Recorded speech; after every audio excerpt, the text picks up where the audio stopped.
Sejam muito bem-vindos, que a paz e a graça do Senhor Jesus seja com você e com a sua família nesse dia, em nome de Jesus. Hoje iremos meditar na palavra de Deus, ela se encontra no livro de Hebreus, capítulo 12, a partir do versículo 1. Mas antes de entrarmos na palavra de Deus, eu convido você que está aí do outro lado para se inscrever no canal, deixar o seu like, deixar o seu comentário. Se essa palavra te ajudou, se essa palavra te encorajou, deixe o seu comentário para que o YouTube entenda que esse conteúdo é relevante, porque é a palavra de Deus. E aqui nós vamos ver o conselho de Deus, né? Através do servo do Senhor, que essa carta não tem nome, não diz quem escreveu, né? Mas foi um homem inspirado por Deus. Diz assim a palavra de Deus. Portanto, também nós, visto que temos a rodear-nos tão grande nuvem de testemunhas, desembaraçando-nos de todo o peso e do pecado que eternamente nos assedia, corramos com perseverança a carreira que nos está proposta. Então aqui o conselho do servo de Deus é que eu e você, aquele que já fez uma aliança com Jesus, não se embarace com as coisas deste mundo, né? Mas que nós venhamos correr, né? Correr com perseverança a carreira que o Senhor nos designou para correr. E o interessante, meu querido e minha querida, é que um atleta, quando ele vai correr, a roupa dele é leve. Ele não leva nada. Por quê? Porque ele não pode levar nenhum peso para não atrapalhar sua corrida, porque ele quer chegar, ele quer ser o primeiro. Então tudo tem que ser leve, tudo tem que dar conforto para ele. Então assim é na vida do homem e da mulher de Deus. A gente não pode seguir Jesus com o pecado, com o peso desse mundo, com coisas que embaraçam. Nós devemos tirar para que possamos correr a carreira que nos está proposta. Porque tem muitos olhando para mim, olhando para você, meu querido e minha querida. Olhando para você, olhando e vendo o seu exemplo, se é bom ou se é ruim. Tem muitas pessoas te observando. Muitas vezes a gente nem percebe, mas existe pessoas nos observando. E não só pessoas, mas também o diabo e os demônios, né? Ele nos observa para quê? Para ver se o homem, se a mulher vai se embaraçar com o pecado, com o peso do pecado. Porque se ele se embaraçar, é a hora dele dar um laço e derrubar essa pessoa. Mas se você deixar para trás tudo aquilo que você sabe, que você já sabe que não agrada ao Senhor, pode ter certeza que a sua corrida será mais leve. E aqui ele diz, olhando firmemente para o autor e consumador da fé, Jesus, né? Nós temos que olhar firmemente para a palavra de Deus, né? Porque não tem diferença da palavra para Jesus, né? E aqui ele nos aconselha que nós temos que olhar firmemente. A palavra de Deus ela vai nos dizer que Jesus mandou os discípulos ir na frente em um barco e ele ficou orando. E depois ele foi. E quando os discípulos viram Jesus, acharam que era um fantasma. E Pedro, sempre ousado, ele pediu, Senhor, se é tu, manda que eu vá até contigo por cima das águas. E o Senhor disse, vem. E Pedro saiu do barco e passou a caminhar em cima das águas, né? E o interessante é que, enquanto ele olhava firmemente para Jesus, como diz aqui a palavra, né?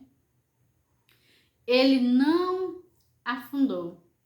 Mas, de repente, Pedro começou a olhar na força do vento, virou o olhar, né? Nós não podemos nos desviar nem para a direita e nem para a esquerda. mas sempre seguir em frente. E Pedro reparou para o vento, para a força do vento, olhou para o lado, né? E a palavra do Senhor diz que ele começou a afundar. Mas quando ele começou a afundar, ele pediu que Jesus o socorresse, o ajudasse. E Jesus prontamente lhe estendeu a mão e ele passou a ficar por cima das águas de novo, né? Então, meu querido e minha querida, e assim é na sua vida. Se você passar a olhar, reparar o sistema desse mundo, seguir o sistema desse mundo, não tem como você correr a carreira que está proposta, que o Senhor propôs para você. Mas se você olhar firmemente para a palavra de Deus e determinar no seu coração, como Daniel determinou, de não se contaminar com as iguarias do rei, não se contaminar com as iguarias deste mundo, com as migalhas deste mundo, pode ter certeza que você vai chegar lá. Você vai conseguir e até o fim. Não só eu, mas não só você, mas eu também, né? Nós. E aqui fala, o qual em troca de alegria que lhe estava proposta, suportou a cruz, não fazendo caso da ignomínia, e está assentado à destra do trono de Deus, né? Jesus, ele suportou tudo aquilo porque ele sabia que tinha algo maior e melhor para ele. Ele já sabia que tinha um trono de glória, porque ele lá deixou aquele trono e veio a essa terra. Ele deixou tudo lá no céu e veio a essa terra. E quando ele veio a essa terra, por um tempo foi momentos difíceis, né? De angústia. Mas ele sabia que tinha algo maior e tinha algo melhor. Ele sabia que o sacrifício dele seria doído, seria algo triste. Mas depois que passasse aquele sacrifício, tinha uma grande alegria. Ele receberia um nome que todo joelho um dia e toda língua irá confessar que ele é Senhor, e todo joelho vai se dobrar diante desse nome chamado Jesus, né? E a palavra do Senhor aqui, ela nos fala que, como diz o versículo, ele não se importou com a vergonha que ele ia sofrer. E ele sabia que tinha milhares e milhões de pessoas que ele iria salvar através daquele sacrifício. Por isso que ele não se importou com a vergonha, porque quando Jesus ele foi crucificado, ele foi despido, né? Ele passou por uma grande humilhação, foi cuspido no rosto, foi colocado uma coroa de espinho, foi pendurado no madeiro, tudo isso que a palavra fala, né? Mas Jesus, ele olhou para a alegria que teria depois daquela dor.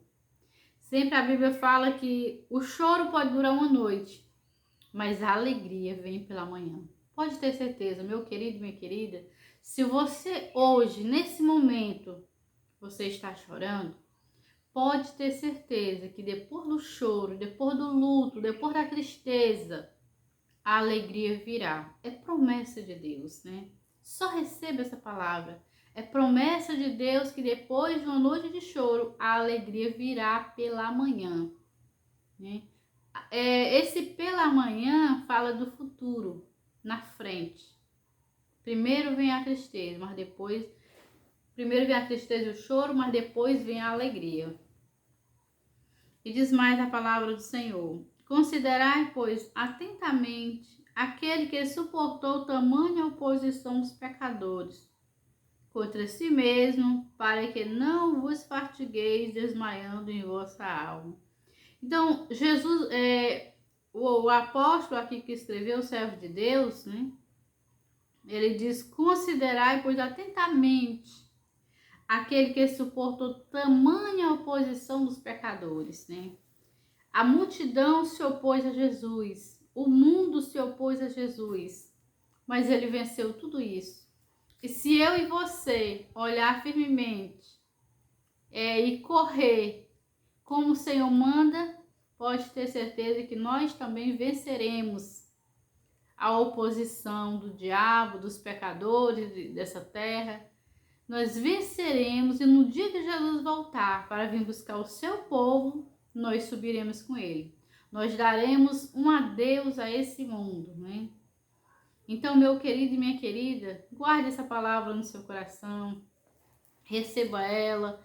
E o conselho que eu dou para você é: vamos colocar a palavra de Deus em prática, porque ela só faz efeito se alguém praticar. Se não praticar, ela vai ser um livro, né, fechado, que não vai fazer nenhum efeito. Mas no dia que o homem decidir colocar ela na vida, aí sim, grandes serão as coisas que Deus vai fazer na tua vida.